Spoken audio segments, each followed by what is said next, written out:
Bonjour et bienvenue à tous dans ce nouvel épisode du Grand Tour du Canada. Nous allons parcourir ensemble cette fois le chemin du roi. Une route historique majeure, la plus ancienne de l'Amérique du Nord, datant de la Nouvelle-France, lorsqu'une partie du Canada était français. Elle longe le fleuve Saint-Laurent sur 280 km et relie la ville de Québec à la ville de Montréal. Elle traverse 3 régions touristiques: Québec, la Mauricie et la Naudière. Historiquement, la création de ce premier chemin d'une durée de 4 à 6 jours à cheval va donc relier ces 2 villes et traverse à l'époque 37 seigneuries. En Nouvelle-France, on distinguait 3 types de routes. Simplement, à l'époque, les routes étaient toutes séparées entre elles. On avait d'abord en premier les chemins royaux et de poste, qui étaient faits entretenus par tous les habitants de la seigneurie, qui y sont traversés. Les chemins de communication, qui en général étaient des chemins qui reliaient les rangs d'habitation entre eux avec le chemin public. Et ensuite les chemins de moulins, qui permettaient d'aller faire moudre le grain. L'objectif principal de la construction de cette route était de permettre le transport des passagers et du courrier. Sur ce chemin, des calèches permettaient de relier les villes et de transporter les premiers voyageurs. On trouvait environ une trentaine d'arrêts sur la route qui permettaient d'y dormir et d'y manger. En hiver, on montait les calèches sur des patins. Les récits de voyage font partie des œuvres littéraires qui ont permis de créer tout un imaginaire autour de ces lieux touristiques. Je vais vous lire une partie du récit du voyageur britannique Isaac Wald à la fin des années 1790, qui publie Voyage au Canada dans les années 1795, 96 et 97 et vante le chemin du roi. On ne trouve point dans toute l'Amérique septentrionale de route aussi commode et aussi bien desservie que celle qui conduit de Québec à Montréal. Des postes sont établis à des distances réglées. Là, des chevaux, des calèches ou des carrioles, suivant la saison, paraissent attendre le voyageur. Chaque maître de poste est tenu d'avoir chez lui 4 calèches relais, ce que l'on appelle dans le pays un aide de poste, qui est tenu d'avoir un nombre égal de ses voitures et de les fournir au maître de poste, lorsque celui-ci requiert. Quoique les calèches de poste soient lourdes et grossièrement construites, elles ne cahotent pas le voyageur, et elles sont en tout point préférables aux diligences américaines, dans lesquelles, si elles n'ont pas eu la précaution de se pourvoir de coussins, on est sûr d'avoir les côtes et les bras meurtris avant d'arriver au terme de son voyage. En 1811, on abandonne les calèches pour les services de diligence, mais déjà circulent depuis plusieurs années les malle-postes qui se mettent à transporter des voyageurs. En été, les voyageurs préfèrent les bateaux à vapeur, ou alors le train. Voici le récit d'un journaliste, Hector Berthelot, en 1884 et 1885, qui publie dans La Patrie de Montréal une série de petits articles, le bon vieux temps, qui racontaient les mœurs et les coutumes des générations qui vécurent à ce moment-là. Il y a 40 ans, un voyage en hiver entre Montréal et Québec n'était pas une petite affaire. Le voyage durait 2 jours et demi, selon l'état de la route. Le service d'hiver entre Montréal et Québec se faisait par la diligence de la Malle, les diligences proprement dites et les voitures extra. Dans la diligence de la Malle, il y avait place pour 6 ou 8 voyageurs. Les autres diligences en contenaient autant. Il n'y avait que les gros bonnets qui voyageaient par extra. L'extra était une carriole traînée par 2 chevaux attelés en flèche. Dans l'extra, les relais étaient moins nombreux et le voyage ne durait pas aussi longtemps que dans les diligences. Le personnage qui se payait le luxe d'un extra était très considéré dans les auberges sur la route. C'était ordinairement un député, un juge ou un gros bonnet du commerce. Il avait le droit de garder toujours le milieu de la route. Lorsqu'il passait quelque part, le conducteur criait aux équipages de cultivateurs « Rangez-vous, laissez passer l'extra !» Les voyageurs, par les diligences, payaient 10 $ pour le passage entre Montréal et Québec. Le coucher, le repas en plus. À 6 h du matin, une trompette se faisait entendre en face de l'hôtel Raseo. C'était le signal du départ de la diligence de la ligne rouge. En 1854, l'arrivée du train, le bateau à vapeur, a été aussi préférée par les voyageurs. Et les critiques sur les diligences font disparaître les transports publics. L'histoire du chemin du roi ne s'arrête pas là. C'est en 1967 où un événement historique majeur fait parler de ce chemin. La visite officielle du général de Gaulle, première visite officielle d'un chef d'État français dans l'ancienne colonie, qui est invité par le Premier ministre du Québec, Daniel Johnson. Pour la petite histoire, cette visite se fait par bateau, en passant par le Saint-Laurent, et permet au président d'éviter le protocole qu'il ferait arriver par voie aérienne par la capitale fédérale du Canada, Ottawa. Ces retrouvailles symboliques franco-québécoises, et non donc franco-canadiennes, sont hautement importantes pour le gouvernement du Québec, mais sont appréhendées par le gouvernement fédéral canadien. De Gaulle prononce un premier discours dans la ville de Québec dans lequel il insiste sur l'identité commune des Français et des Québécois. Pour rejoindre Montréal, il emprunte cette voie historique, le chemin du roi, pour rencontrer les Québécois, et qui est pour lui un choix symbolique qui caractérisait ce chemin fondateur de la Nouvelle-France, et dont la mémoire collective n'avait jusque-là que vaguement retenu l'importance. Dans son discours du 23 novembre 1967, il dit « De Québec jusqu'à Montréal, sur les 250 km de la route longeant le Saint-Laurent, et que les Français canadiens appellent le chemin du roi, parce que jadis, pendant des générations, leur père avait espéré qu'un jour, un chef de l'État français viendrait à parcourir. Des millions d'hommes, de femmes, d'enfants s'étaient rassemblés pour crier passionnément « Vive la France !» Et ces millions arboraient des centaines et des centaines de milliers de drapeaux tricolores et de drapeaux du Québec, à l'exclusion presque totale de tout autre emblème.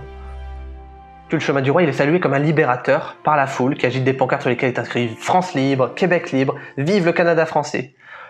Tout le long de la route, De Gaulle est acclamé par les habitants des villages qui bordent le fleuve. Plus il s'approche de la capitale, plus la foule, d'abord clairsemée, devient de plus en plus dense. Le lundi avait été décrété jour férié. Pour l'occasion, les autorités québécoises avaient fait construire une vingtaine d'arcs de triomphe en branches de sapin, surmontées chacune d'une fleur de lys géante. On trouvait également une quantité d'oriflammes disposées le long de la route qui étaient aux couleurs françaises et québécoises, mais aucune n'était aux couleurs canadiennes. Une décision du gouvernement de la province qui ne plaît pas du tout au gouvernement fédéral. Sur les différentes étapes du chemin du roi, il proclame un discours sur l'indépendance du Québec. À Montréal, il est reçu par le maire, Jean Drapeau, et s'adresse du balcon de l'hôtel de ville à une foule enthousiaste. Je vais vous confier un secret que vous ne répéterez pas.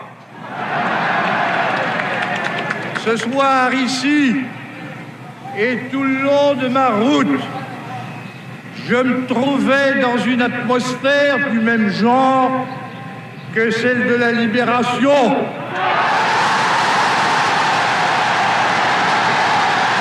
La France entière sait, voit, entend ce qui se passe ici. Et je puis vous dire qu'elle en vaudra mieux. Vive Montréal, vive le Québec.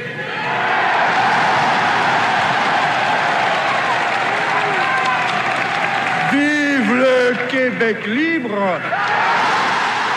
Ce discours a déclenché la plus grande crise franco-canadienne de l'histoire.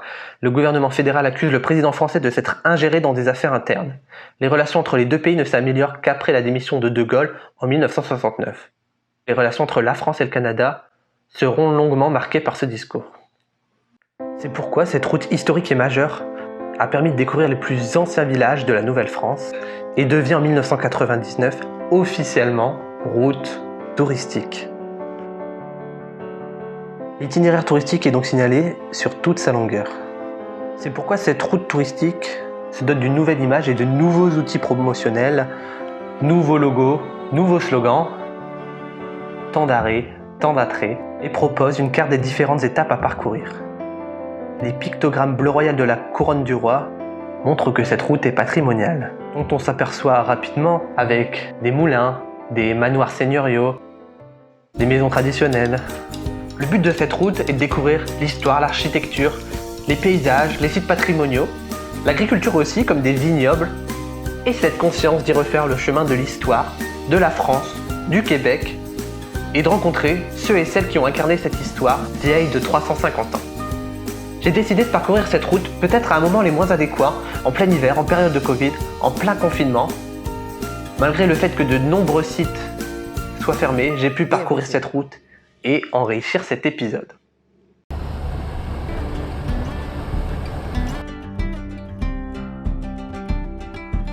Alors du coup là je suis à Sillery, qui est juste au-dessus, donc je vais aller vous montrer. Sillery, c'est simplement un quartier historique voilà, qui commence à Québec, c'est notre première étape du parcours.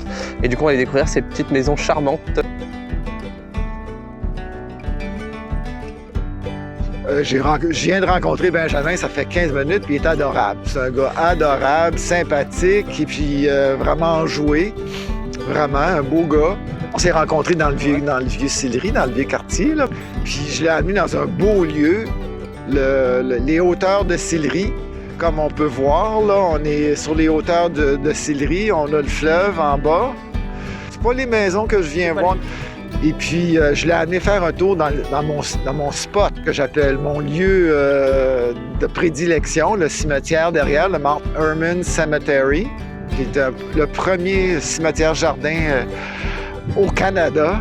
Puis c'est là que je vais me faire enterrer. Et moi, je suis beaucoup dans la méditation. Je médite tous les jours. Les arbres, la quiétude, la vue sur le fleuve, c'est magnifique. Les enfants viennent jouer dans le cimetière. C'est un lieu de vie, en fait. Ah ouais, c'est très vivant, très, très, très vivant. C'est très, très. Fait que c'est pour ça que je viens. Je trouve que c'est drôle à dire, mais le cimetière est très vivant.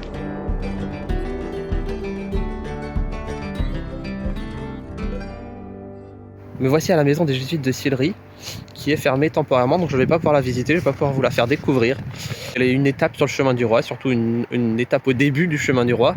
Alors il y a des choses à voir, il y a l'église, il y a l'intérieur de la maison, et il y a aussi un cimetière juste en face, un cimetière autochtone.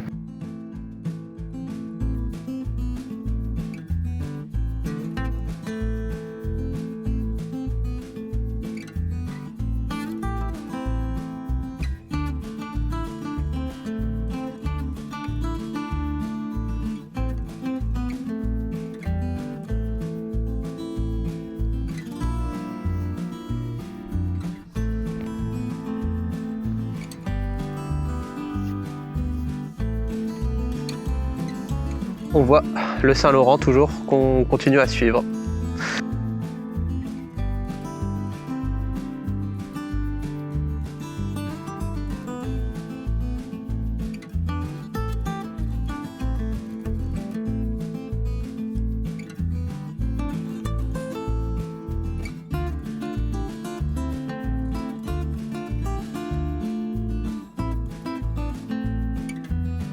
Me voici à Cap-Santé dans une rue qualifiée de plus belle rue du Canada.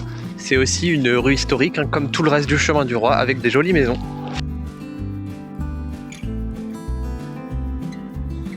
Voilà, on a une vue plus d'ensemble en voiture que... De toute façon ici le trajet est fait pour être fait en voiture.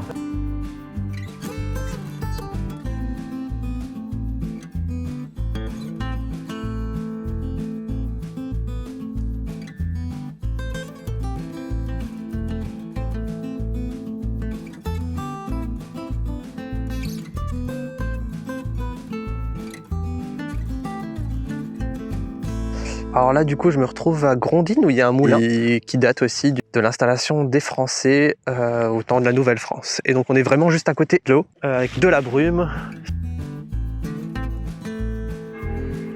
Alors me voilà à Sainte-Anne-de-la-Pérade. Donc, ce qui se passe, c'est qu'ils ont mis des petites cabanes sur l'eau. C'est un peu tard, donc beaucoup de choses sont fermées. On se revoit demain, du coup, pour arriver à la deuxième étape de notre périple, qui se trouve ici.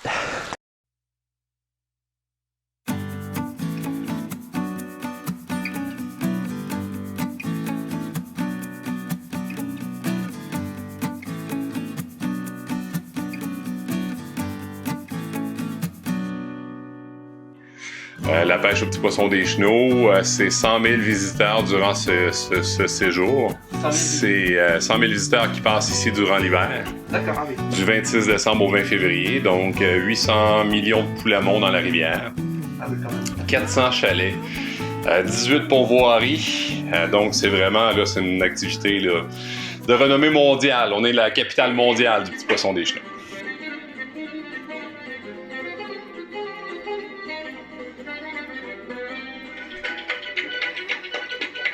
Les gens arrêtent ici sur le chemin du roi, bien entendu. C'est l'hiver, donc l'hiver n'a pas beaucoup de choses à faire. Et ça fait en sorte de découvrir, de marcher sur l'eau, juste de prendre le petit poisson comme ça à volonté aussi, c'est vraiment, vraiment intéressant à faire. Et pas juste la pêche intérieure, mais aussi des activités extérieures comme du patin sur glace, de la marche, du ski de fond, etc. C'est un village dans un village, dans le fond, à découvrir à Saint-Anne-de-la-Pérade, en plus de la magnifique église là, qui borde notre rivière.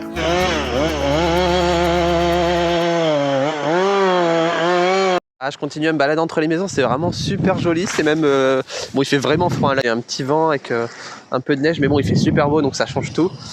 Bon, c'est marrant, ça sent le feu de bois, parce que là, on voit toutes les cheminées, on peut voir les cheminées allumées derrière, des petites cabanes, et du coup, les gens, ils pêchent. On va essayer de rencontrer quelqu'un pour pouvoir rentrer, pour qu'il nous montre ce qu'il fait. Ça vient dans cette rivière-là pour pondre. Ils partent de Rivière-du-Loup. Ouais. Ils partent de Rivière-du-Loup, puis ils montent jusqu'ici pour venir frayer, dans le fond, venir pondre leurs œufs dans cette rivière-là. D'accord. Puis après ça, ils redescendent jusqu'à Rivière-du-Loup. Ceux qui restent.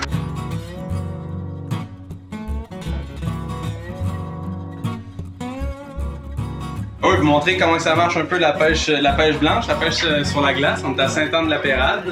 C'est la pêche 5 étoiles. Là. Voilà, c'est le luxe. On a une poêle à bois ici à côté. Chaud. On a nos lignes qui sont à l'eau justement. Fait que, on a les petits appâts ici, c'est du foie. On remet un petit morceau. Ça bouge un peu moins qu'un verre de terre là. Fait que ça va très bien, on a la boisson. Ouais, un petit peu là. Un petit peu de boisson. C'est tout ce qu'il faut pour la journée. Notre petite journée de congé pour se retrouver en chum. Ouais. Pas de blonde. Pas de blonde, pas d'enfant. Prendre ça tranquille, écouter de la muse en même temps. Ouais. Un beau petit spot ici. Tu vas sentir quand tu vas toucher le fond. C'est beaucoup reconnu Saint-Anne-de-la-Pérade pour la petite pêche blanche là. Ouais. Ça vaut le détour. Et votre objectif, c'est de pêcher combien aujourd'hui? Une bonne cinquantaine. Ouais, assez pour se faire un bon souper là. Assez pour que nos blondes nous regardent avec les yeux dans les airs là. Pas découragés. Ouais. Voilà ma première pêche. La première prise. Ouais. Celle-là, on va le garder, on va le manger à soir.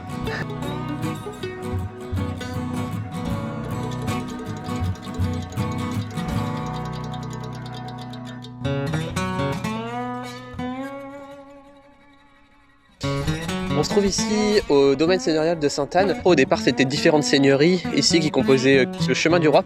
Et en voici une, mais que je ne peux pas visiter puisqu'elle est fermée pour l'hiver.